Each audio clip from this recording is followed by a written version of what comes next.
Bonjour à vous les éco-curieux et les éco-curieuses.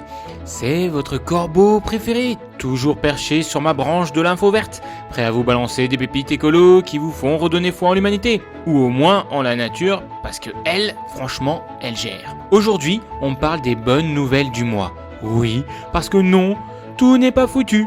Au programme, nous allons parler de castors ingénieux, mais aussi des moules qui font leur comeback dans la Seine, ainsi que des nappes phréatiques en France qui sont au beau fixe, et des cigognes blanches en force. On va aussi aborder les PFAS et l'arrêt de la construction de l'autoroute A69. Allez, c'est parti! On commence avec nos nouveaux ingénieurs en travaux publics, les castors. En Tchéquie, des castors ont décidé de reprendre du service et de montrer que la nature sait faire les choses mieux que nous. À l'origine, un projet humain prévoyait la construction d'un barrage pour retenir l'eau et éviter la sécheresse dans une région sujette à des pénuries. Mais, surprise, les castors, eux, n'ont pas attendu les études de faisabilité et ont construit un barrage naturel, tout en bois et en branchage, qui a parfaitement rempli le rôle prévu pour l'ouvrage humain. Résultat, l'efficacité du barrage des castors a été telle que les autorités ont décidé de ne pas investir des millions d'euros dans une structure artificielle. Ce petit miracle de l'ingénierie animale a permis de stocker l'eau de façon optimale, favorisant la biodiversité locale, tout en stabilisant le niveau des cours d'eau. Conclusion, les castors sont meilleurs en gestion budgétaire que certains politiciens. Et en plus, eux, ils bossent bénévolement. Pour le deuxième sujet, on plonge direct dans la Seine. Enfin, pas littéralement, parce que les moules, ils sont de retour. Oui, les petites bestioles boudées par les amateurs de steak frites sont en train de recoloniser la Seine. Et ça, c'est un super indicateur de la qualité de l'eau qui s'améliore. Mais d'abord, pourquoi les moules avaient-elles disparu ? La réponse, elle est plutôt simple. Pollution et destruction de leur habitat. Pendant des décennies, la Seine a été un vrai cocktail toxique à cause des rejets industriels, des eaux usées et des produits chimiques divers. Les moules, qui sont des filtreurs naturels, ne supportent pas une eau trop polluée. Quand elles disparaissent, c'est souvent le signe que l'environnement aquatique est en mauvais état. Et leur rôle dans l'écosystème alors ? Elles sont un peu comme les petits éboueurs des rivières. Une seule moule peut filtrer plusieurs litres d'eau par jour, en absorbant les particules en suspension et certaines toxines. Le retour, c'est donc une excellente nouvelle. Cela veut dire que l'eau de la Seine est suffisamment propre pour qu'elle puisse survivre et même prospérer, et donc nettoyer encore plus ce milieu aquatique. Mais comment sait-on qu'elles sont de retour ? Grâce aux observations des scientifiques et écologues qui suivent l'évolution de la faune aquatique. Des relevés ont montré une augmentation significative de la population de moules d'eau douce, preuve que les efforts de dépollution du fleuve commencent à porter leurs fruits. Pour le troisième sujet, accrochez-vous à vos gourdes, car voici une nouvelle qui va vous faire sourire. Les nappes phréatiques françaises affichent une nette amélioration par rapport aux années précédentes. Après des niveaux préoccupants observés en janvier 2023, cette progression est une véritable bouffée d'air frais. Cette amélioration est en grande partie due à des précipitations abondantes survenues à l'automne 2024. Des épisodes de fortes pluies, on s'en souvient, notamment en octobre, ont contribué à recharger efficacement les nappes. Cependant, cette embellie n'est pas uniforme sur tout le territoire français. Certaines régions tirent mieux leur épingle du jeu que d'autres. Dans les régions positives, le sud-est de la France, par exemple, dans cette région, la qualité de l'eau des rivières et des nappes souterraines s'est globalement améliorée. Près de 48% des cours d'eau y sont désormais en bon état écologique, avec des améliorations notables dans les zones montagneuses. Dans les régions négatives, il y a par exemple les Pyrénées-Orientales. Malgré un été 2024 maussade et pluvieux dans certaines régions, les Pyrénées-Orientales ont enregistré moins de 300 mm de pluie sur 12 mois, entraînant une sécheresse des sols et des nappes phréatiques. En somme, si la tendance générale est à l'amélioration, certaines régions continuent de faire face à des défis hydrologiques. Il est essentiel de poursuivre les efforts de gestion durable de l'eau pour assurer une répartition équilibrée de cette ressource précieuse sur l'ensemble du territoire. Pour le quatrième sujet, on va parler cigogne blanche. Si vous pensiez que les cigognes ne servaient qu'à livrer des bébés et accessoirement à faire de magnifiques photos à Instagram en Alsace, eh bien détrompez-vous. Leur population est en forte augmentation en France. Ces oiseaux reviennent en force grâce à la restauration de leur habitat et à une meilleure protection des zones humides. De quoi redonner un peu d'espoir aux amoureux de la biodiversité et aux amateurs de symbolisme poétique.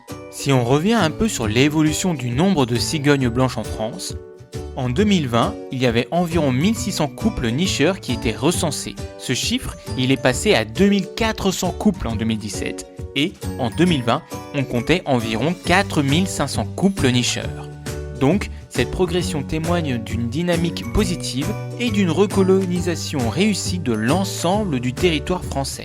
Plusieurs facteurs ont contribué au déclin des populations de cigognes blanches. La destruction des habitats, la disparition des zones humides et des marais essentiels pour leur alimentation et leur reproduction a fortement impacté leur nombre. Il y a eu aussi la pollution, l'utilisation intensive de pesticides et autres produits chimiques a réduit la disponibilité de leurs proies et affecté leur santé, mais aussi l'électrocution. Et oui, les collisions avec les lignes électriques ont également été une cause significative de mortalité.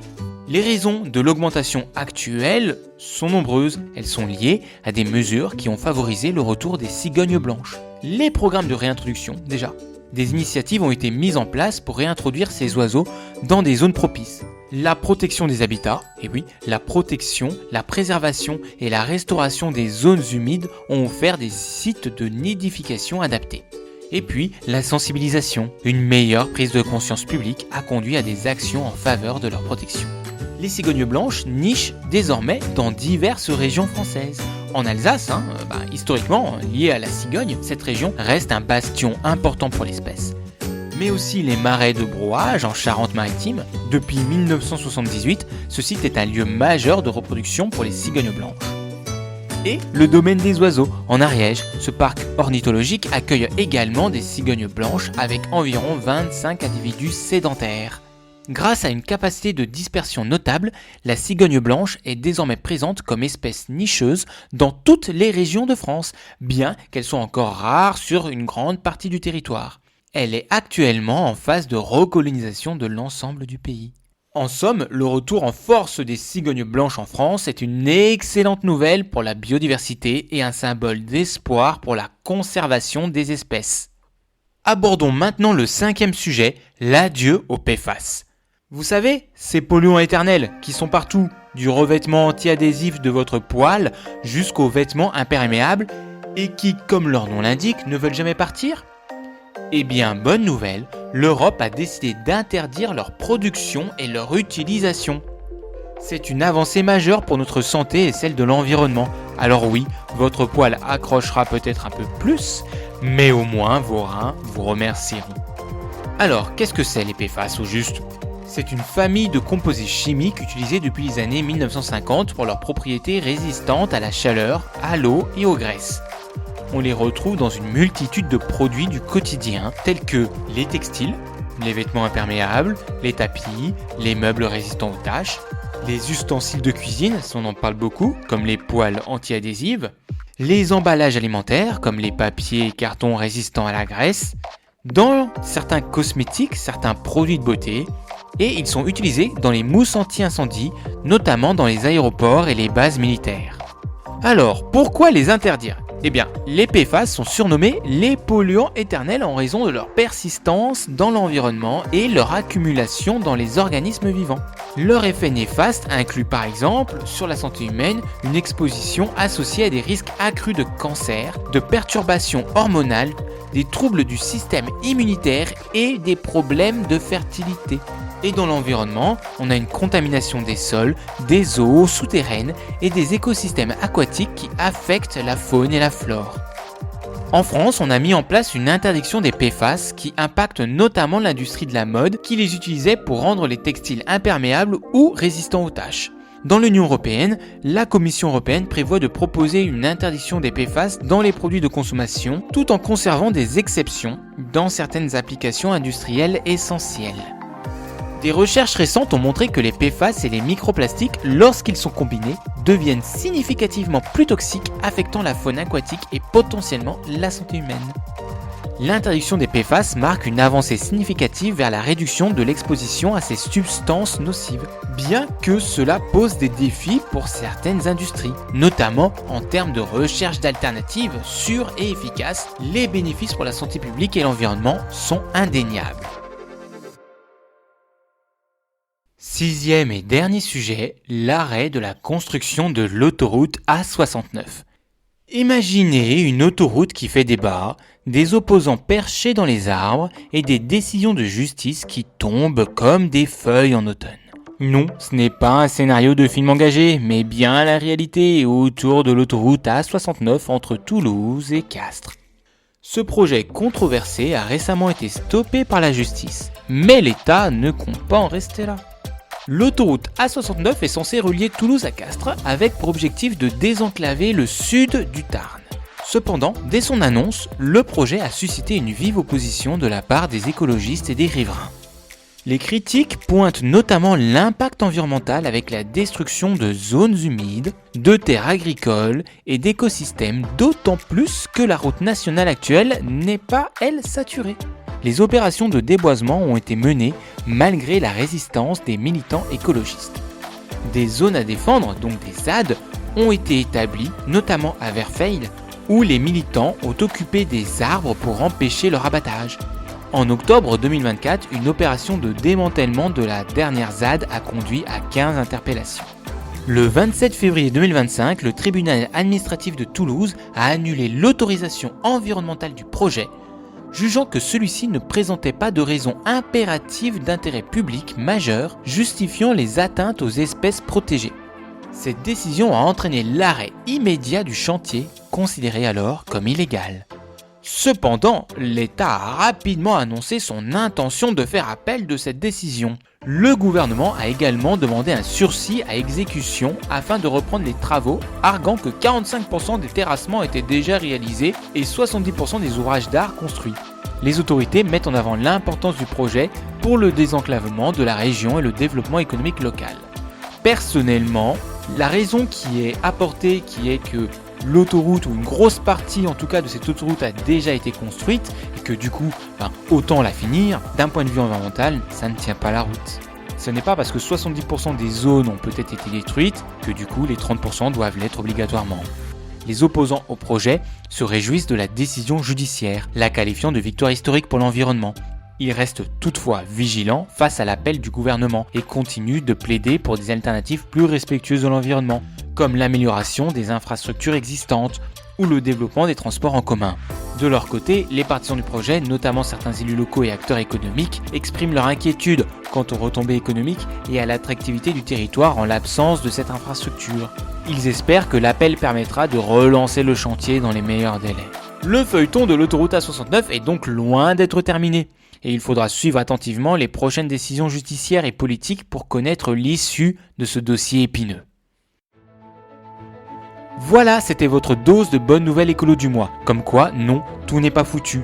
On avance petit à petit, à coups de castors ingénieurs, de moules filtrantes et de cigognes heureuses. C'est la première fois que je fais un épisode sur les bonnes nouvelles environnementales. Si cet épisode vous a plu, si vous a intéressé, partagez-le. Parlez-en autour de vous et continuez à faire votre part. Et si ça vous a plu, surtout si ça vous a plu, n'hésitez pas à évaluer le podcast. Mettez 5 étoiles. Merci d'avoir écouté Écolo ou pas. Et on se retrouve le mois prochain pour d'autres bonnes nouvelles. Avec un peu d'ironie évidemment. Et comme chaque épisode, on termine cela en chanson. Allez, salut!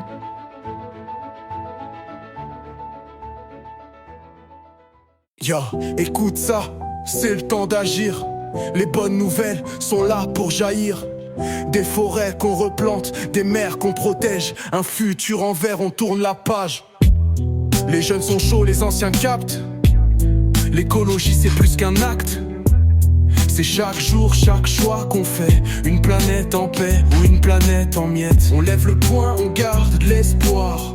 C'est nous l'avenir, on écrit l'histoire.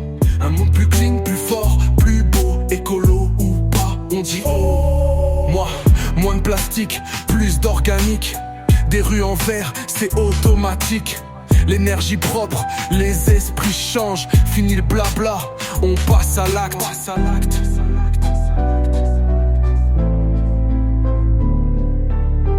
Pas de retour arrière, c'est maintenant. On plante des graines dans tous les camps. Des actions fortes, des rêves grands. Venu 25, on avance ensemble. Na na na na na na na. Na na na na na. Na na na na na na na. Les jeunes sont chauds, les anciens captent. L'écologie c'est plus qu'un acte. C'est chaque jour, chaque choix qu'on fait. Une planète en paix ou une planète en miettes. On lève le poing, on garde l'espoir. C'est nous l'avenir, on écrit histoire. Un monde plus clean, plus fort, plus beau, écolo ou pas. On dit oh, moins de plastique, plus d'organique. Des rues en verre, c'est automatique. L'énergie propre, les esprits changent. Fini le blabla, on passe à l'acte. Pas de retour arrière, c'est maintenant. On plante des graines dans tous les camps. Des actions fortes, des rêves grands. De nez 25, on avance ensemble. Na na na na na na na. Na na na na na. Na na na na na na.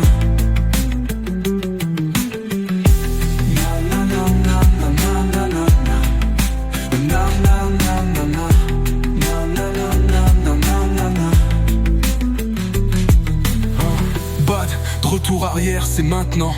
On plante des graines dans tous les camps. Des actions fortes, des rêves grands. 29-25, on avance ensemble.